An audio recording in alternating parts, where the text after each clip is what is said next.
সজীব আহমেদ জয় উনি যে মামলার প্রধান আসামি, ওই মামলার ওনার সাজার মেয়াদ 5 বছর এবং 1 লক্ষ টাকা জরিমানা। আপনারা সবাই আজকে অবহিত হয়েছেন, সারা দেশবাসী অবহিত হয়েছেন যে আজকে বাংলাদেশের সাবেক প্রধানমন্ত্রী শেখ হাসিনা, তার কন্যা সাইমা পুতুল সহ যেই প্লট দুর্নীতি মামলাটি ছিল, এটার আজকে রায় হয়েছে।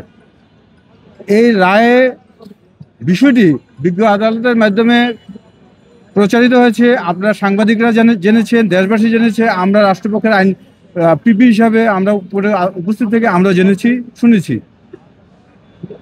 শুদ্ধতা এবং সংক্ষুব্ধতা বিষয়টা নির্ভর করবে আমাদের কমিশনের উপরে। আমরা কমিশনকে এই রায়ের বিষয়টি অবহিত করব। কমিশন উক্ত বিষয়ে ওনারা পর্যবেক্ষণ করবেন, সিদ্ধান্ত নেবেন। এই বিষয়ে পরবর্তীতে ওনারা জানাবেন।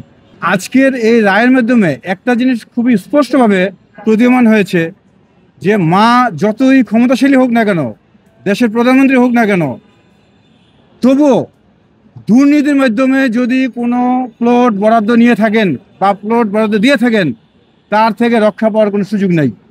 বিজ্ঞ আদালতের রায়ের মাধ্যমে এটা স্পষ্টভাবে প্রতীয়মান হয়েছে যে দুর্নীতির মাধ্যমে অর্জিত প্লট বা প্লট প্রদান করা বা গ্রহণ করা কোনোটাই বিচারের ঊর্ধ্বে নয়। বিজ্ঞ আদালত আজকের এই রায়ের মাধ্যমে একটা দৃষ্টান্ত স্থাপন করলেন যে ভবিষ্যতে সরকার প্রধান হইলেও বা সরকার প্রধানের কন্যা হয়েও দুর্নীতির মাধ্যমে অর্জিত কোনো সম্পদ নিজের বলে রাখার সুযোগ নাই। আজকে শেখ হাসিনার যে মামলা, বিশেষ মামলা 25/2025, এই মামলা যে রায় দিয়েছে, এটা অসন্তুষ্টর ব্যাপারটা হচ্ছে, এখন আমরা সর্বোচ্চ সাজা যাবজ্জীবন আশা করেছিলাম। আদালত সন্তুষ্টে যা দিয়েছে, এটার উপর কোনো সিদ্ধান্ত নিতে হলে আমরা দুদক কমিশনকে আমরা অবহিত করব এই রায়। সেই রায়ের নিয়ে দুদক কমিশন যে সিদ্ধান্ত দেয়, সেই সিদ্ধান্তের ফলে আমরা পরবর্তী কার্যক্রম গ্রহণ করব। সজীব আহমেদ জয় উনি যে মামলার প্রধান আসামি, ওই মামলার ওনার সাজার মেয়াদ 5 বছর এবং 1 লক্ষ টাকা জরিমানা। এইভাবে সকল এখানে 21 জন আসামি, 3টি মামলায় 21 জন আসামির বিভিন্ন মেয়াদে সাজা হয়েছে। যারা এই 3টি মামলায় কমন আসামি আছেন, তাদের সাজা ওইভাবেই প্রমাণ নয়।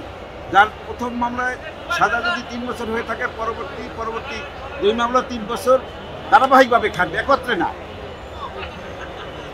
প্রমাণ নয়, আলাদা আলাদা সাজা। আচ্ছা, আপনি পর্যবেক্ষণে আদালত কি বলেছেন এবং এই সকল পর্যবেক্ষণ বাস্তবায়নের জন্য কোনো নির্দেশনা দিয়েছেন কিনা? আদালত তার রায়ের মধ্যে সংক্ষিপ্ত একটি পর্যবেক্ষণ প্রদান করেছে। সেই পর্যবেক্ষণে উনি উল্লেখ করেছেন যে একজন দেশের প্রধানমন্ত্রী যে তথ্য গোপন করতে পারে, মিথ্যা হলফনামা দিতে পারে, এটা তার কাছে বিশ্বাসযোগ্য হয় নাই।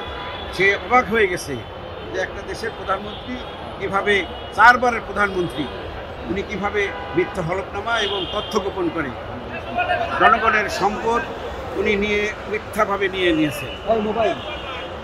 রাজুক এবং গণপূর্ত মন্ত্রণালয়ের বিষয়েও কিছু অবজারভেশন দিয়েছে, তাদের আইন পরিবর্তনের জন্য এবং তাদের যে এক্সিস্টিং কিছু আইন আছে ওটা পরিবর্তন এবং আরও কিছু নতুন আইন অ্যাডপ্ট করার জন্য কিছু পর্যবেক্ষণ দিয়েছে।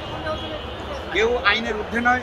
এবং রাজুকের যে প্লট বরাদ্দের বিষয় যে বিধিবিধান, তার সাপেক্ষে উন্মুক্ত পদ্ধতিতে ডিজিটাল পদ্ধতির মাধ্যমে এবং সরাসরি প্রকাশ্য মিডিয়ায় আনয়ন করে প্লট বরাদ্দের জন্য এই লটারি সিস্টেমটা করার জন্য একটা পর্যবেক্ষণ দিয়েছেন। আমরা তো বলেছি এই রায় আমাদের প্রকাশিত অনুসারে হয় নাই। আমরা পরবর্তীতে আমাদের কমিশনের কমিশনের সাথে আলাপ করে আমরা পরবর্তী সিদ্ধান্ত জানাবো।